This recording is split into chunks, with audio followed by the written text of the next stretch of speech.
জবা গাছের ফুলের কলি বা কুঁড়ি যেটাই বলি না কেন, ঝরে পড়া একটা বিরক্তিকর সমস্যা। আমার পার্সোনালি মনে হয় জবা গাছে রোগ পোকার আক্রমণ একটু বেশি হয় প্রয়োজনের তুলনায়। তো কোনো কোনো গাছের ক্ষেত্রে দেখবেন গাছ ভর্তি কলি এসছে কিন্তু ফুল ফোটার আগেই সেগুলো ঝরে পড়ছে।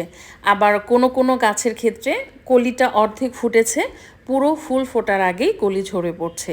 এটা নানান কারণে হতে পারে তার প্রয়োজনীয় যে সূর্যের আলো সেটা সে পাচ্ছে না। জবা গাছ হাই ফিডার গাছ, তার ভালো পরিমাণে সূর্যের আলোর প্রয়োজন। আবার পানি যদি কম বেশি হয় তাহলেও কিন্তু কলি ঝরে পড়ে। যেমন গোড়ায় পানি জমে থাকলে এমনটা হতে পারে। আবার কোনো কোনো ক্ষেত্রে চোষক পোকার আক্রমণের জন্যও কিন্তু এমনটা হতে পারে, কারণ যে কলির বোটাটা থাকে সেটা অনেক সফট থাকে এবং পোকারা সেটা কুটকুট করে খেয়ে ফেলে, তখন কলি ঝরে পড়ে। আবার কোনো বিশেষ খাবারের অভাবের কারণেও কিন্তু এই কলি ঝরে পড়ে। তো যদি কোনো বিশেষ খাবারের কারণে এই সমস্যাটা হয় তখন আমরা কি করব? পটাশ এবং বোরনের অভাবের কারণে এমনটা হতে পারে। এখন পটাশিয়ামের চাহিদা পূরণ করার জন্য আমরা কলার খোসা ভেজানো পানি ব্যবহার করতে পারি। কলার খোসা মানে পাকা কলার খোসা পানিতে ভিজিয়ে রেখে সেই পানিটা ছেঁকে নিয়ে তার সাথে আরও পানি অ্যাড করে টবের মাটিতে দিতে পারি। এটা হচ্ছে অর্গানিক প্রসেস। আবার মাঝে মধ্যে আমরা কলার খোসা দিলাম, পাশাপাশি পেঁয়াজের খোসা ভেজানো পানিও দিতে পারি। একই প্রসেসে পেঁয়াজের খোসা পানিতে ভিজিয়ে রেখে তারপর সেটা ব্যবহার করা।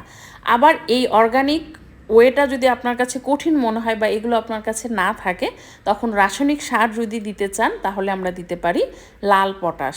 এটা যে কোনো সারের দোকানে বা নার্সারিতে পাবেন, বলবেন যে লাল পটাশ দেন, দাম খুব বেশি না। এটা আমরা কি করব, টবের মাটির সাথে মিশিয়ে দেব। টব ভেদে হাফ চামচ বা তার থেকে কম বা 1 চামচ, এটা টবের সাইজের উপর নির্ভর করে। মাটিটা একটু আলগা করে নিয়ে তার সাথে আমরা মিশিয়ে দেব। একসাথে অনেকগুলো আমরা দেব না, রাসায়নিক সার কিন্তু প্রয়োজনের অতিরিক্ত ব্যবহার করা যায় না।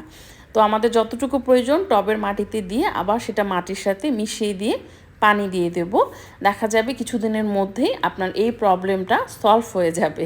আবার যদি গাছে পটাশিয়ামের ঘাটতি না কিন্তু তবুও এই সমস্যা হচ্ছে, তার মানে বোরনের ঘাটতি, তখন আমরা বোরন সার দেওয়ার চেষ্টা করব টবের মাটিতে। বোরন সারও আমরা যে কোনো নার্সারি বা সারের দোকানে পেয়ে যাব। এটাও একই প্রসেসে মাটির সাথে আমরা মিশিয়ে দেব। টবের উপর মানে টবের সাইজের উপর নির্ভর করবে, হাফ চামচ 1 চামচ কতটুকু লাগবে তার উপর, তবে প্রয়োজনের অতিরিক্ত ব্যবহার করব না। আরেকটা হচ্ছে এক্সট্রা টিপস, আমরা বেশিরভাগ গাছের ক্ষেত্রে ফুলের গাছের ক্ষেত্রে এই ডিএপি দেই। বেশি ডিএপি দিলেও কিন্তু জবা গাছে কলি ঝরে পড়তে পারে, তাই এই ব্যাপারে আমাদের সতর্ক থাকতে হবে।